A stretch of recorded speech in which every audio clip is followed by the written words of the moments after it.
नमस्कार, विनय कोटते व्लॉग्समध्ये पुन्हा एकदा आपले स्वागत आहे. आज माझ्यासाठी खूप आनंदाचा क्षण आहे, कारण की मी गेल्या 3-4 वर्षापूर्वी जे यूट्यूब चॅनल केलं होतं विनय कोटते व्लॉग्स, त्याचं आज सिल्वर बटन आलेलं आहे. आणि सिल्वर बटन केव्हा येतं तर जेव्हा आपले 1 लाख सबस्क्रायबर कंप्लीट होतात. जेव्हा चालू केलं होतं तेव्हा अपेक्षा पण नव्हती की असं काही होईल. आणि प्रत्येक माणसाच्या आयुष्यात कोणीतरी एक इन्फ्लुएन्सर असतो, कोणीतरी एक आदर्श असतो, ज्याला तो मानत असतो आणि ज्याच्याकडून तो शिकण्याचा प्रयत्न करत असतो. सो माझ्या आयुष्यातील हे माझे इन्फ्लुएन्सर म्हणता येईल, माझे आदर्श म्हणता येईल, जितेंद्र भावे सर माझ्यासोबत आहे. माझी मनापासून इच्छा होती की त्यांच्या हातून मी यूट्यूब बटन आलेलं आहे ते ओपन करावं, आणि माझ्या विनंतीला मान देऊन ते आलेले आहे. आणि जेव्हा मी चालू केलं होतं तेव्हा माझी काही बोलण्याची पद्धत आहे, जो काही कॉन्फिडन्स आहे, सर्व काही मी सरांकडूनच शिकलेलो आहे. सो जे यश आहे ते 100% क्रेडिट जातं भावे सरांना. आणि ही जी कल्पना आली ते माझे परममित्र आहे पांगारकर सर, त्यांच्या मनात आली की असं आपण काहीतरी करावं जेणेकरून एक पॉझिटिव्ह मेसेज देखील आपल्याला देता येईल. सो सर तुम्ही धन्यवाद, तुम्ही आलात आणि तुमच्या हातून हे यूट्यूबचं बटन मला ओपन करायचं होतं. आणि सर्वप्रथम विनयचं अभिनंदन आहे की तो म्हणतो की मी त्याचा इन्फ्लुएन्सर आहे, मी त्याचा आदर्श आहे, माझ्याकडनं त्याला समजलं आहे, सगळं करायला पाहिजे वगैरे. पण कसं असतं, अणुबॉम्बच्या ज्यावेळेला शोध लागला आणि त्याचा वापर 2 पद्धतीने आहे. अणु ऊर्जा जी आहे ती जनहितेशी वापरली गेली पाहिजे, आणि दुसरं अमेरिकेने त्या जपानवर तो बॉम्ब टाकला आणि त्यांचं आयुष्य उद्ध्वस्त केलं. तसंच या सोशल मीडियाचं पण आहे. हा पण एक बॉम्ब आहे, हा सोशल बॉम्ब आहे. या सोशल बॉम्बनी अनेकांचे आयुष्य उद्ध्वस्त झाली आणि खूप मोठ्या प्रमाणावर रचनात्मक बदल पृथ्वीवर घडून येत आहेत, हे पण सत्य आहे. तर त्याच्या माध्यमातून खूप व्यक्तिमत्व घडत असतात. आपल्या मनामध्ये जी खदखद असते, जी अस्वस्थता असते, ती बाहेर काढण्यासाठीचं हे खूप चांगलं माध्यम आहे. मला जे बोलायचं आहे ते मला जगाला सांगायचं आहे, ते कसं सांगू मी? तर ह्या जो सोशल मीडिया मिळाला, सगळ्यांच्या हातामध्ये मोबाईल आला आणि सगळेजण बोलू लागले. सगळ्यांना ते बोलता येत नाही. काही जण चुकीचं बोलतात, मग खेटरं खातात लोकांचे. काही जण खूप चांगलं बोलतात, लोकांची स्तुतीसुमनं येतात अंगावर. तर ह्या सगळ्या गोष्टी केल्या पाहिजे. हे उद्घाटन करणं ही काही फार मोठी गोष्ट नाही आहे, पण ह्याच्यातनं एक साधारण मध्यमवर्गीय कुटुंबातला मुलगा, ज्याला संसार करायचा आहे, ज्याला बायको आहे, मूल आहे, आई वडील आहेत, घर आहे, सगळं चालवायचं आहे, पगारामध्ये सगळ्या गोष्टी करायच्या आहेत. तर हे भान ज्या वेळेला असतं ना माणसाला, तर त्यावेळेला तो कुठल्याही चुकीच्या चालू असलेल्या गोष्टी, ज्याच्याबद्दल मनामध्ये प्रचंड राग असतो, संताप असतो, तो व्यक्त करायला गेला तर तो उद्ध्वस्त होण्याची शक्यता अधिक असते. तर मग त्याचा मध्यम मार्ग काय आहे?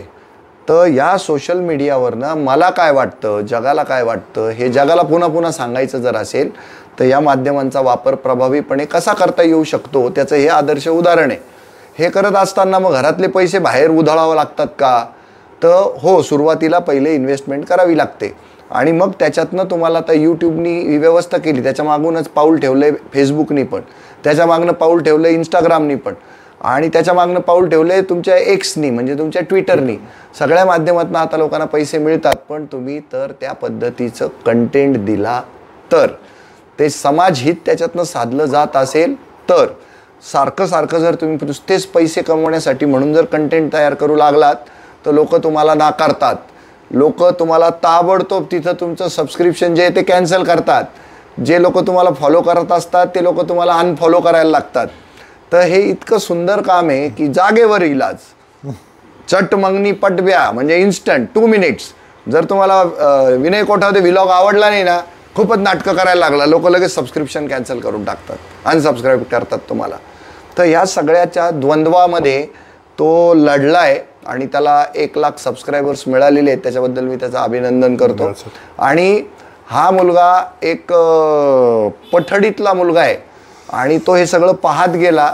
7चा चहाचा जो कार्यक्रम असेल त्याच्यामध्ये मी चांगली माणसं बोलवायचो.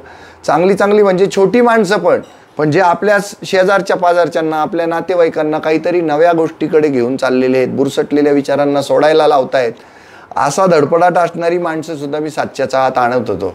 आणि तो मला सकाळी येऊन भेटायचा, ज्यावेळेला तो सायकलिंग करायचा, त्यावेळेला तो पाहायचा या सगळ्या गोष्टी, आणि त्यांनी त्याच्यातनं चांगलं तेवढं उचललेलं आहे. ही चांगली गोष्ट आहे. तर त्यांनी केलेल्या धडपडाटाला यश आलं आहे, त्याच्याबद्दल मी त्याचं अभिनंदन करतो. आणि ह्या पद्धतीनं उद्घाटन करावं हे याचे सूचक आमचे नवोदयीन मित्र महेंद्र पांगारकर, तर त्यांच्या सूचनेला पण काहीतरी किंमत आहे. काय किंमत आहे तर भावे सर जे आहेत ना ते पुढे पुढे घेऊन गेले पाहिजे सगळ्या गोष्टींना. तर तो एक इव्हेंट ह्याच्यातनं अशा पद्धतीने त्यांनी तो जनरेट केला आहे बरं का, निर्माण केला आहे तो. तर ह्या व्हिलॉगचं काम असं आहे की हा फूडी माणूस आहे आणि त्यांनी मग सगळे फूड प्रोसेसिंगचे जे काही हॉटेल्स आहेत, टपरे आहेत, काय काय खायला मिळतं ते सांगता सांगता तो शेती करायला लागला. मग शेतीमधले प्रश्न मांडायला लागला. शेती आणि मातीमध्ये काय चॅलेंजेस आहेत आत्ता सध्या ते सांगू लागला.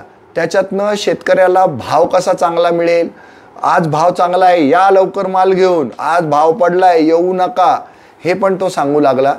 तर त्यांनी ही जी पाऊलवाट तयार झाली त्याचा रस्ता बनवला, रस्त्याचा समृद्धी महामार्ग बनावा अशी त्याची इच्छा आहे आणि काही अंशी तो बनला पण आहे. तर मला एकच सांगायचं आहे मध्यमवर्गीयांना, मी एकटा काय करू शकतो, माझ्याच्यानी काय होईल, मला तर घरचे खूप दाबत राहतात, घरचे मला म्हणतात घरात लक्ष दे, बाहेर काय आहे तुझं, या सगळ्या द्वंद्वामध्ये त्याचं सँडविच होत होतं. त्याच्यातनं त्यांनी मार्ग काढला. पैसे घरातले उधळले नाही, घरातनं पैसे वाया घालवलेले नाही, तरीही मार्ग तयार झाला. मनातली खतखत जगासमोर मांडत गेला. लोक लज्जेस्तव ज्या गोष्टी करायला नको त्या केलेल्या नाही आणि लोकांना हसण्याची संधी दिली आहे, लोकांना आपल्याला नावं ठेवण्याची संधी दिलेली आहे. त्यांनी भूमिका घेतली आहे, वाईटपणा घेतला आहे आणि तो जगाला सांगू लागला आहे, तो जगाशी बोलू लागला आहे. तर ही निश्चितच कौतुकास्पद गोष्ट आहे. आम्हाला त्याचं कौतुक आहे, आम्हाला त्याचा अभिमान आहे, आम्ही त्याचं अभिनंदन करतो. आणि जेव्हा जेव्हा तो फक्त पैशासाठी म्हणून कधी व्हिडिओज बनवेल त्यावेळेला आमचा दाबदबाव त्याच्यावर राहील. पैशासाठी सर्व काही नाही. आता सगळं ॲट पार लेवलला त्याचं काम चालू आहे, उधळमाधळ न करता सगळं करतोय. तर त्याचं स्वागत आहे, पुन्हा एकदा त्याचं अभिनंदन. या निमित्तानं या संकल्पनेचे संकल्पक आमचे महेंद्रभाई त्यांनी पण 2 शब्द बोलले पाहिजे. सर्वात महत्त्वाचं म्हणजे मला वाटतं की ह्या घटनेद्वारे आपल्याला असं दिसून येतं सर की माणसाचा व्यक्तिमत्व विकास कसा होतो. म्हणजे व्यक्तिमत्व विकासासाठी कोणती शिबिरे करायची काही गरज नसते. म्हणजे आपण ज्या लोकांच्या सहवासात राहतो त्याद्वारे आपल्याला काय मिळतं ते पण महत्त्वाचं असतं. आता विनय सर आहेत, तर आम्ही भावे सरांच्या कायम संपर्कामध्ये होते. तर भावे सरांचं प्रश्न मांडणं, भावे सरांचं बोलणं, भावे सरांचं व्यक्त होणं, त्यांचा कॉन्फिडन्स, त्यांचं सिच्युएशन हँडल करणं, हे सगळं ते नकळतपणे ते शिकत गेले आणि ते आत्मसात करत गेले आणि त्यातूनच त्यांचा हा चॅनल उभा राहिलेला आहे. म्हणजे शून्यातून आपण म्हणतो ना की 360 डिग्री माणूस कसा बदलू शकतो, तर त्याचं हे एक छान उदाहरण आहे. त्यामुळं आपण यातून एक आदर्श घेतला पाहिजे की आपण कोणत्या व्यक्तींबरोबर राहतो आणि आपण त्यातून काय शिकतो हे खूप महत्त्वाचं आहे आपल्या व्यक्तिमत्व विकासासाठी. तर त्याबद्दल विनय सरांचं मी अभिनंदन करेल. आणि दुसरी गोष्ट म्हणजे मोबाईलचं आपण जे म्हणतो की मोबाईलमुळं खूप वेळ वाया जातो, मोबाईल हा घातक आहे, पण आता सरांनी दाखवून दिलं आहे की मोबाईलचा फायदा कसा होऊ शकतो आणि मोबाईल आपण चांगल्या रीतीने कसं काम करू शकतो, क्रिएटिव्ह काम कसं करू शकतो आपण. तर त्याबद्दल पुनश्च एकदा विनय सरांचं आणि भावे सरांचं अभिनंदन. धन्यवाद सर. एक ॲड करतो याच्यात, हे जे काही शक्य झालेलं आहे ते फक्त सबस्क्रायबर माझे आहेत त्यांच्यामुळे आणि त्यांच्या सपोर्टमुळे. सो असंच कंटिन्यू सपोर्ट करा. मी ग्वाही देतो सरांना साक्षी देऊन की जे काही आपलं 3 प्लॅटफॉर्म आहे आपले ॲक्च्युली. एक विनय कोटदे व्लॉग्स ज्याच्यावर आपण फूड ब्लॉगिंग करतो आणि प्लस काही ट्रॅव्हल ब्लॉग टाकत असतो ते, ज्याचे आता 1,12,000 सबस्क्रायबर आहे. दुसरं चॅनल आहे कृषीमित्र विनय कोटदे, त्याच्यावर आपण कृषी रिलेटेड कॉन्टेंट टाकत असतो. त्याला देखील आता 21,000चा आपण पार केलेला आहे सर टप्पा. याला असंच भरभरून तुम्ही सपोर्ट करा. मी एन्श्योर करतो की मी क्वालिटी जे आहे कॉन्टेंट देण्याचा प्रयत्न करेल. आणि फर्स्ट माझी प्रायोरिटी जी आहे नेहमीच जॉब राहिलेली आहे. जॉब सांभाळून मला जेवढं तुम्हाला सर्व करता आलं तेवढं करण्याचा प्रयत्न करेल. आणि आता आपण ज्याची उत्सुकतेने वाट बघत होतो ते भावे सर आताच्या हातून मी ते ओपनिंग करणार आहेत. येस, इथून घे. सो लेटर पण दिलेलं आहे आपल्याला यूट्यूबने, कॉंग्रॅच्युलेशन सर. आणि हे बटन आपण ओपन करूया सरांच्याच हातून. येस सर, तुम्हीच ओपन करा. झालं ओपन ते. आता हे पण काढायचं काय? Yes, thank you. चला, धन्यवाद, अभिनंदन. Thank you sir.